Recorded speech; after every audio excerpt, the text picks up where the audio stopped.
Hello everyone, welcome back to my channel. कैसे हैं आप सब? आई होप आप सब बहुत अच्छे होंगे और आपकी पढ़ाई भी बहुत अच्छी चल रही होगी। तो आज से हम स्टार्ट करने जा रहे हैं जो नेमराज सुन्ना जी की इंग्लिश वाली बुक है उसका रिवीजन। ठीक है ना?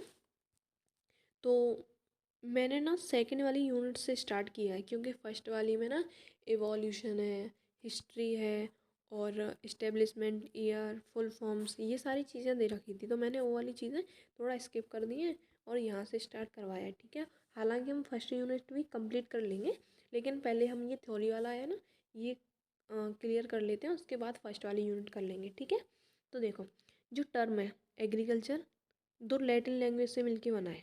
ठीक है, मतलब दो लैटिन वर्ड, लैटिन लैंग्वेज के दो वर्ड हैं जिनसे मिलके एग्रीकल्चर बना है। कौन सा? एक होता है एगर और दूसरा होता है कल्चरा। एगर का मीन्स होता है सॉयल और कल्चरा का मीन्स होता है कल्टीवेशन। मतलब सॉइल का कल्टीवेशन ही एग्रीकल्चर कहलाता है। ठीक है ना? मृदा की निराई गुणाई को ही कृषि कहते हैं। अब यहाँ से कुछ चीज़ें और भी सीखते हैं, जैसे कि अब देखो, एग्रीकल्चर में कल्चर वर्ड लगा है ना, एग्रीकल्चर में कल्चर वर्ड लगा है और ये किस लैंग्वेज का है? लैटिन का। तो इससे हमें याद रखना है कि जिन वर्ड्स के पीछे कल्चर वर्ड लिखा मिल जाए, जैसे कि हॉर्टिकल्चर, फ्लोरिकल्चर, ओलेरिकल्चर, इन सब के पीछे कल्चर लगा है तो ये ना लैटिन लैंग्वेज से लिए गए हैं। और कुछ वर्ड ऐसे भी होते हैं कि जिनके पीछे ना कल्चर नहीं लगा होता फिर भी लैटिन के होते हैं। अब कौन कौन से होते हैं? जैसे सॉइल, मृदा, ठीक है ना, और सेल जो कोशिका होती है। मार्केट जाते हैं ना आप, मार्केट, वो भी लैटिन का है। अगर आप कभी मार्केट जाएंगे ना तो अब आपको याद रहेगा कि मार्केट वर्ड लैटिन से लिया गया है। और ना सोसाइटी, किसी काम को करने से पहले आप 10 बार सोचते हैं ना, क्या कहेंगे लोग, वही वाला समास, तो वो भी लैटिन लैंग्वेज से लिया गया है। और एक है ना एक्सटेंशन, ठीक है, एक्सटेंशन भी लैटिन से लिया गया है। और इवोल्यूशन, ये सारे उसी के तो हैं, एक्सटेंशन के, इवोल्यूशन, सोसाइटी, है ना। और क्रेडिट, जो हम ऋण लेते हैं ना, लोन, वही वाला क्रेडिट, ये सारे ना अ, उसी के हैं, लैटिन लैंग्वेज के। और इसके साथ साथ ना ये भी सीख लेते हैं हम कि जिन वर्ड्स के पीछे लॉजी लिखा रहता है ना, लॉजी, वो वर्ड ग्रीक लैंग्वेज के होते हैं। कौन सी लैंग्वेज के होते हैं? ग्रीक लैंग्वेज के। अब देखो, ऐसे एग्जाम्पल क्या क्या है इसके, देखो, जैसे पैथोलॉजी, ठीक है, पैथोलॉजी, एंटोमोलॉजी, फाइटोपैथोलॉजी, इकोलॉजी, और काफ़ी हैं ऐसे ही। तो जिनके जैसे मेट्रोलॉजी, क्लाइमेटोलॉजी, तो ये जिन शब्द के, जिन वर्ड्स के पीछे लॉजी लिखा मिल जाए तो आप समझ जाना कि ये ना ग्रीक लैंग्वेज के हैं। और कुछ वर्ड ऐसे भी होते हैं जिनके पीछे लॉज ही नहीं लिखा रहता फिर भी ग्रीक के होते हैं। अब वो कौन कौन से होते हैं? जैसे बायोडायनामिक्स, ठीक है, ये ना ग्रीक लैंग्वेज से लिया गया है। और नेमाटोड, है ना, नेमाटोड हो गया। एंजाइम, एंजाइम तो सुना होगा ना आपने, एंजाइम, तो ये भी ग्रीक लैंग्वेज से लिया गया है। ठीक है ना, अब याद रहेगा आगे। ठीक है, आगे बढ़ते हैं। देखो, सस्टेनेबल एग्रीकल्चर। अब सस्टेनेबल एग्रीकल्चर क्या होता है? सस्टेनेबल एग्रीकल्चर ना अ, वो प्रोसेस है जिसके अंतर्गत ना हम अपनी कॉस्ट को कम करके, किसको? कॉस्ट, जो हम उसमें इनपुट लगाते हैं ना अपनी फील्ड में, जब कोई भी क्रॉप ग्रो करते हैं, जैसे सीड है, फर्टिलाइज़र है, इरिगेशन है, मशीनरी है, और जो भी चीज़ हम इसमें यूज़ करते हैं उसको हम इनपुट बोलते हैं। ठीक है, तो जो भी इनपुट हम लगा रहे हैं उसका ना कम से कम यूज़, ठीक है। और जो फर्टिलाइज़र हम देते हैं ना, मोस्ट आपको पता होगा, एसेंशियल जो न्यूट्रिएंट होते हैं 17 होते हैं, तो उनकी पूर्ति करने के लिए हम फर्टिलाइज़र देते हैं ना सॉइल में। तो ना सॉइल फर्टिलिटी को मेंटेन रखना होता है, कम से कम फर्टिलाइज़र देना होता है, और सॉइल फर्टिलिटी को भी ना मेंटेन करना होता है, और एनवायरनमेंट को भी कोई हानि ना पहुँचे। तो इसी को बोलते हैं सस्टेनेबल एग्रीकल्चर। मतलब कम से कम लागत लगा के, और जो उर्वरक हैं, कम उर्वरकों का कम से कम प्रयोग करके, मृदा की उर्वरता को बनाए रख के, और वातावरण को बिना किसी हानि पहुंचाए अच्छे से अच्छा उत्पादन लेना ही सस्टेनेबल एग्रीकल्चर कहलाता है। ठीक है ना? सस्टेनेबल एग्रीकल्चर को eco farming, ecological farming, natural farming, organic farming और पेर्माकल्चर भी बोलते हैं। ठीक है ना, आगे बढ़ते हैं। चलो, शिफ्टिंग कल्टीवेशन और लैंड रोटेशन या झूमिंग कल्टीवेशन, ये इसके नाम है शिफ्टिंग कल्टीवेशन के, लैंड रोटेशन या झूमिंग कल्टीवेशन। जैसा कि नाम से पता चल रहा है ना, कल्टीवेशन को शिफ्ट कर देना। तो देखो, जो हिली एरियाज़ हैं, जैसे कि देखो, जैसे एमपी है, झारखंड है, और भी नॉर्थन स्टेट के हिली एरिया हैं, जैसे अरुणाचल प्रदेश, मिज़ोरम, आसाम, इन सब में ना काफ़ी वन पाए जाते हैं ना, फॉरेस्ट एरिया है। तो फॉरेस्ट एरिया में किसी एक जगह से प्लांट को हटा के, जैसे यहाँ प्लांट लगे हैं, इनको हटा के यहाँ क्रॉप ग्रो कर देना, क्रॉप ग्रो करना स्टार्ट कर देते हैं। फिर किसी एक ही क्रॉप को बार बार इसमें उगाएंगे। ठीक है, जब ये सब तो आप जानते होंगे कि किसी भी क्रॉप को हम बार बार किसी एक ही भूमि में उगाएंगे तो वहाँ की जो फर्टिलिटी है, वो फर्टिलिटी का लॉस हो जाता है। तो फिर जैसे यहाँ वन है और यहाँ भी वन है, तो यहाँ से वनों को यहाँ से काट के फिर यहाँ क्रॉप ग्रो करना स्टार्ट कर दिया, तो क्रॉप यहाँ कल्टीवेशन शिफ्ट हो गया ना, इसी को बोलते हैं शिफ्टिंग कल्टीवेशन।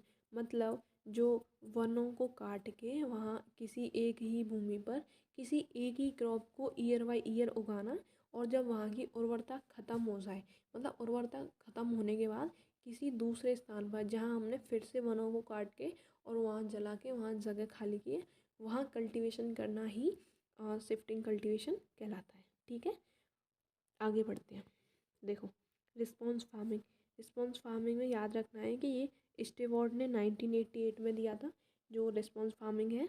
ठीक है, और ये रिस्पॉन्स फार्मिंग क्या होती है कि जो हम वेदर डाटा होता है ना, मानसून, प्री मानसून पीरियड, जो मतलब मानसून कब होता है, जब बारिश होती है, तो ना बारिश का पहले से ही अनुमान लगा लिया था वेदर का, कि ना आगे आने वाले टाइम पे कैसा मौसम रहेगा। ठीक है, तो उसके अंदाज़ा लगाने से कौन सी क्रॉप ग्रो की जाए, कौन सी नहीं की जाए, कौन सी कम पानी चाहती है, कौन सी ज़्यादा, तो उसके अकॉर्डिंग ना वेदर डाटा का एनालिसिस करके ना क्रॉप ग्रोइंग करना रिस्पॉन्स फार्मिंग कहलाता है। ठीक है ना, और इसके एडवांटेज क्या क्या हैं कि ना, एक तो कॉस्ट ऑफ प्रोडक्शन मिनिमम की जाती है। ठीक है, जब हमें पता रहेगा कि ना कि कौन सी क्रॉप ग्रो करनी है आगे आने वाले टाइम पे, जो रेनफॉल हमें इतनी मिलेगी, जैसे कि ना धान है, धान में लागत लगती है, और अगर हमें पता चल रहा है कि ना बारिश कम होने वाली है तो हम बाजरा उगाएंगे, क्यों हम धान उगाएंगे ना, तो वही, तो कम से कम लागत और इकोलॉजिकल बैलेंस को मेंटेन रख सकते हैं, और कंजर्व रिसोर्सेज, मतलब जो हमारे पास रिसोर्सेज हैं, संसाधन, उनका संरक्षण। ठीक है, आगे बढ़ते हैं। आइडियोटाइप, आइडियोटाइप वैसे तो ये जेनेटिक्स का पार्ट है, ब्रीडिंग प्रोसेस है एक, और ये डोनाल्ड ने, इसमें याद रखने वाली चीज़ ये है कि इसका कॉन्सेप्ट किसने दिया था, मॉडल प्लान, ये आइडियोटाइप का।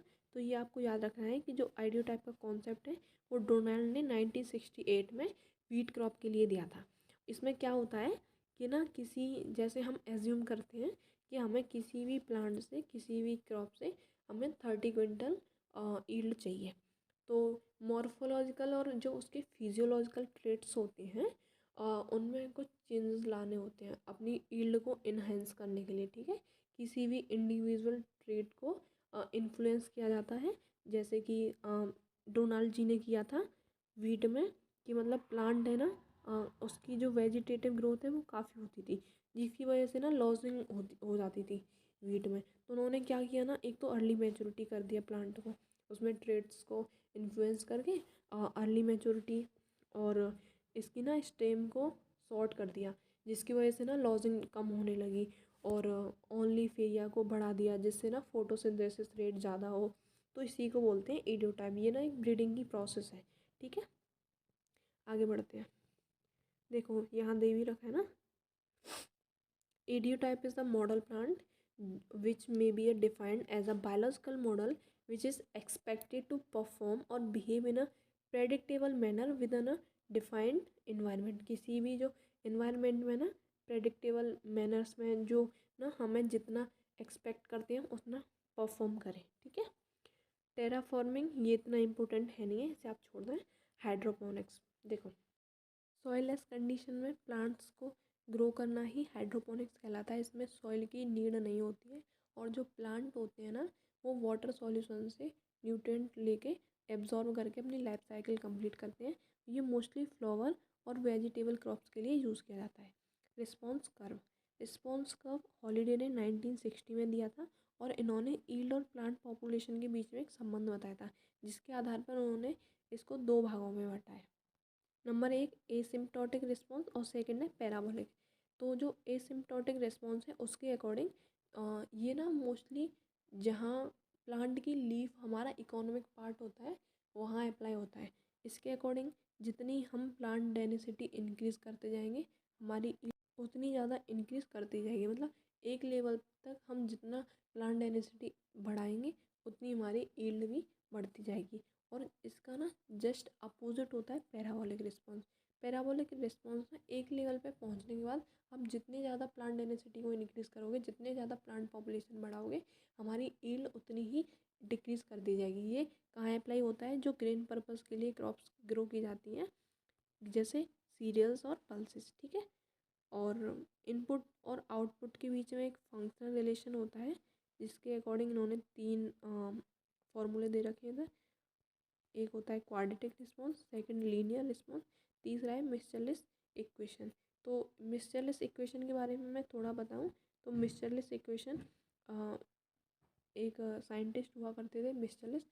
उन्होंने 1909 में बताया था कि जो प्लांट की ग्रोथ होती है और प्लांट न्यूट्रिएंट होते हैं उनके बीच में एक रिलेशनशिप होता है, रिलेशन होता है जिसके अकॉर्डिंग अगर किसी प्लांट में किसी एक न्यूट्रिएंट की कमी आती है तो उस न्यूट्रिएंट की कमी किसी दूसरे न्यूट्रिएंट के द्वारा एक तो कंप्लीट नहीं की जा सकती और ना उस कमी के द्वारा प्लांट की ना जो ग्रोथ है वो रुक जाती है। और जब तक आप उस कमी को कंप्लीट नहीं कर दोगे, उसको अप्लाई नहीं कर दोगे, तब तक वो प्लांट ग्रोथ नहीं करेगा, ठीक है।